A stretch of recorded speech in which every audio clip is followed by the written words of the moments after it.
All right, hello everyone. Welcome to Bowls 360, and it's 2026, another year ahead of us.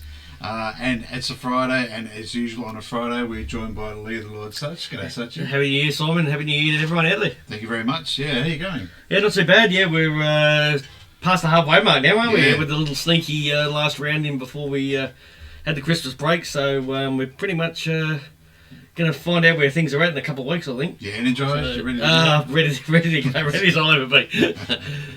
Yeah, only 8 games left in the year, so it's an interesting round too in the Premier League. So I think we'll get a few answers after this week too.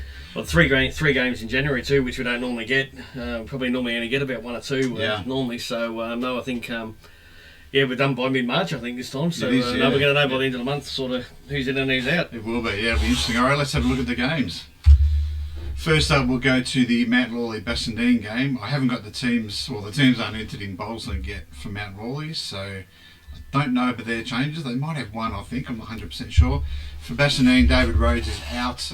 Wayne Nielsen comes back from his injury and just takes over that slot there as skipper. It is third versus fourth. Bassendean never beaten Mount Lawley in the Premier League, and last time around, Bassendean losing to Mount Lawley by 3 shots, 6-2. What started matches around that I said in my write-up, and obviously Nelson coming back's a big in for you guys. He's handy, and certainly with Rhoda being out, it's a big in for you guys. Yeah. I knew you guys had really good games. I didn't know it was 5-0. I believe that you guys have had a couple of real close encounters where they've just and a couple of blowouts too. So. Yeah. Okay. So, but no, look, it's a main reason why I've gone the home side. Mount Lawley haven't been super. Fantastic so far. They're just sort of scratching around and just doing enough at the moment. But they'll be keen, obviously, try and get a home win to kick off the new year, and let's see what happens. I think it was Cambridge, wasn't it? Round 10 might have been at Mount Lawley, and Cambridge beat them. If it wasn't a beat, they just got lost. So Mount Lawley. I mean, I'm Bassendean. I'm always positive that we'll do well, but I'm going to pick Mount Lawley as well. It's hard to tip against the reigning premiers. They're still a very, very strong side on paper, so for my tipping I'll tip Mount Lawley, but Bassendean I give ourselves every chance to take the points. Yeah, it's a free kick for you guys, so you guys can play quite freely with this. I mean, like you'd pencil this in as a free game to have a crack at. Yeah. So we're trying to jag a couple of rinks and see what happens, and it sets you up for next week. That's right. Yeah. All right, game 2 is Manning playing Coburn. Coburn have also never beaten Manning in the Premier League, 7-0, and it's 3-0 at Manning. It is second versus 10th. The changes for Manning: Adge, Heel, Tithridge come in, Scotty Walker in England, and Jones is out. I don't know where Nathan is this week. For Coburn, McGill, Musil and Burgess in, Ray, Golem and Carroll are out. And last time around at Coburn, it was 67-78, Manning winning there 7-1. Yeah, Manning, a great opportunity for these guys to kick off the new year as well. Scotty, about the only chance of him actually missing a game, he would have to be playing out of the country. I think that's about the only way he'll miss a Penny game. Yeah. But even with him and Jonesy out, I still think they should be too good for Coburn at home. Well, Coburn said they've been more than competitive, but they just can't convert into points. But yeah, a real good opportunity here. Depending on results, they've got a chance to possibly go top of the table if they can get 7 or 8 here today. And I think they can do it. It's tight, isn't it? The top 6 or so in the Premier League. So these sort of wins you've got to take.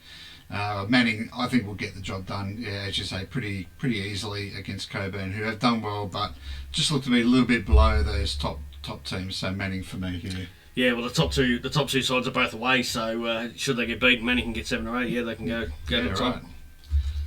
The next game will be the Aussie Park Doubleview game. They've played each other heaps over the years. It's 20 to Aussie Park, 30 to Doubleview with a draw. And at Aussie Park, interestingly, it's 8-15. W holding a massive home away record there. It is 6th versus 8th. Changes for Osborne Park: Brown and Rawlings. Brown is back after his pre-Christmas holiday. Vandertocht, Clatworthy are out. And for Doubleview, Heta, Pearce, Wetzler is in. Lead, Steele and Kelly is out. Last time around, Doubleview lost to Aussie Park at Doubleview by 15 shots, 7 points to 1. Well, that's quite a record, isn't it? Yeah, more than double the result when they're away from home.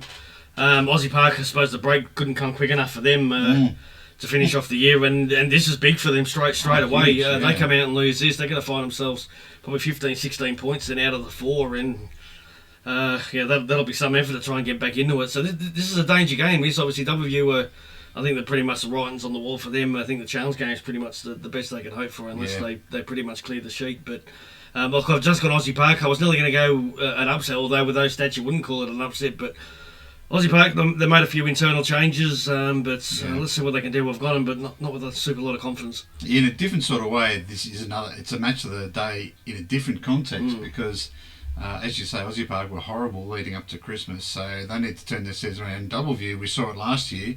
They finished with a yacht at the Sydney and Melbourne Hobart with a wet sail. They came flying home. So I've tipped Doubleview as an upset. Yeah, I think they'll do what they did last year and start to string some wins together. So I'm going to tip them, and their away record at Aussie Park is pretty good. So yeah, Doubleview for me.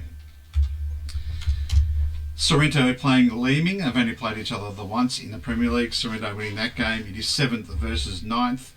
For Sorrento, Martin and Tim Murray come in, and out goes Walton and Mortimer. Leeming, Bowden's are back. Maggie Newton comes in. Muir and Mundry. Out goes Barry Lester. I don't know why he didn't back up for his for the next game. Ford, he was their skipper, so he's probably a bit of a loss. Lippel, Hyam and Morrison out. Last time around, Leeming, one of their few wins for the year, smashed Sorrento 8-0.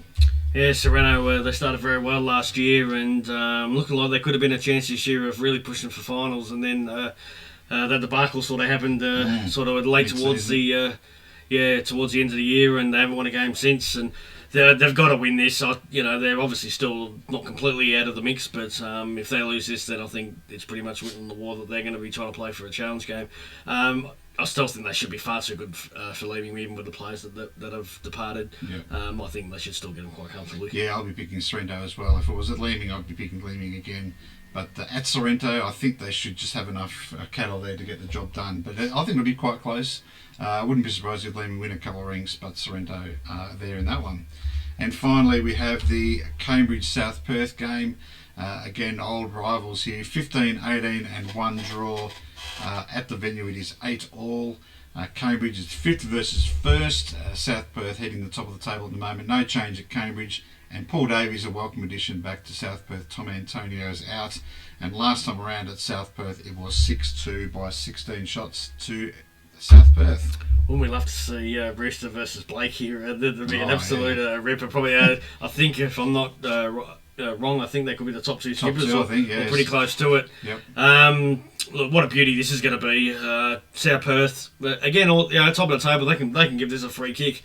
Same surface and are going great guns at the moment. Can possibly extend their lead if they can get a win today. Cambridge finished off back half very strong. I think 4 in a row or something like that. Yeah. And I can't remember when the last time they lost at home. It's been quite a while. I think got a very good home record. So look, it is a toss of the coin, and I just went with the home side just because of Cambridge's home record. But I think the Rooster and the Narn Rink will be the key to this game, though. Yeah, if you can defeat those two, then you're well on your way to defeating whatever side, whatever rink you're playing against them. So I've gone the upset. I've gone South Perth. They've surprised me. I really didn't think they'd be top of the table at this stage of the year with the losses that they had, but they just were very resilient, that club, and I think they'll find a way to win here, albeit very close. Another cracking game this weekend, but I've gone with South Perth just over Cambridge. No, we have talked about it before, haven't we?